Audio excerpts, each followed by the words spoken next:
आज है डे 20, मेरी जर्नी ऑफ मास्टरी। अभी तक हमने क्या सीखा? ओवर ट्रेडिंग को कम करना, fear of loss, fear of missing trade, gambling to trade. इसी को आज हम विस्तार से समझेंगे कि ये इतनी दिन की जर्नी कैसी रही। तो चले शुरू करते हैं।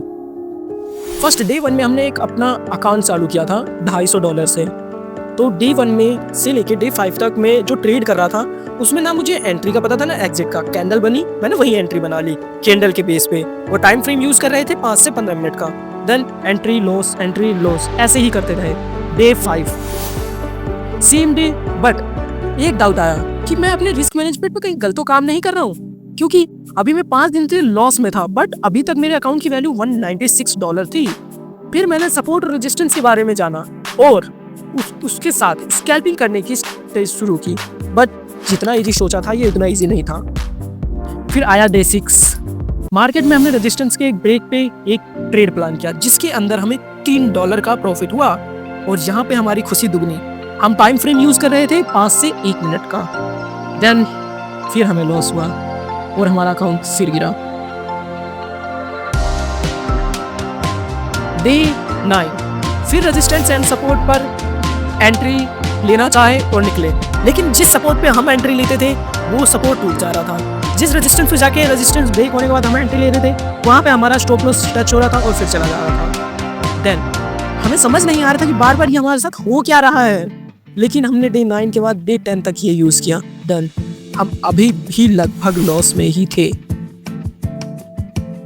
एक दिन मैंने फिर डिमांड जोन और सप्लाई जोन के बारे में पढ़ना स्टार्ट किया। सपोर्ट और रेजिस्टेंस बनता क्यों है?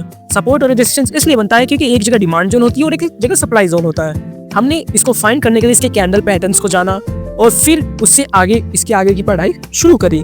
देन हमारी ये थिंकिंग बहुत अच्छी रही।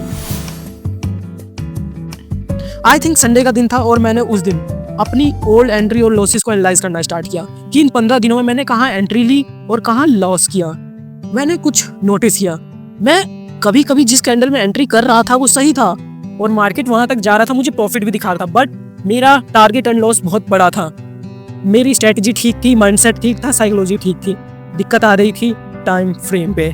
तो मैंने उस दिन अपना टाइम फ्रेम चेंज किया और मैंने अपने अब इस 15 और 5 वाले टाइम फ्रेम को लगभग 1 घंटे के टाइम फ्रेम पे शिफ्ट कर दिया। डे 16 अब मैं कुछ प्रॉफिट में हूँ, लेकिन अभी भी कुछ लॉस और फियर आते रहते हैं। देन मैं कभी कभी ऐसा होता है कि मार्केट जैसे ही एक बड़ा कैंडल बनाता है मैं वहाँ ट्रेड ले लेता हूँ। मुझे लगता है मुझसे कहीं ट्रेड मिस ना हो जाए, लेकिन मुझे लगता है ये मेरे अंदर कभी भी फियर है। इस फियर को मिस आउट करने के लिए मैंने फिर फिबोनाची और उसके साथ फियर गैप वैल्यू पढ़ना स्टार्ट किया। डे 19 2 दिन में मैंने सिर्फ 5 से 2 ट्रेड लिए हैं, जिसमें मेरे को 2 बार प्रॉफिट हुआ है और 3 बार लॉस, लेकिन मैं अभी भी प्रॉफिटेबल हूँ क्योंकि रिस्क और रिवॉर्ड मेरा काम कर रहा है 1 घंटे के टाइम फ्रेम पे। और छोटे अमाउंट से एक बड़ा ट्रेड बनाने, छोटे अमाउंट को एक बड़ा बनाने के लिए मुझे लगता है ये टाइम फ्रेम बेस्ट है। तो मैं इसमें भी और प्रैक्टिस करूँगा और देखते हैं डे 20 को।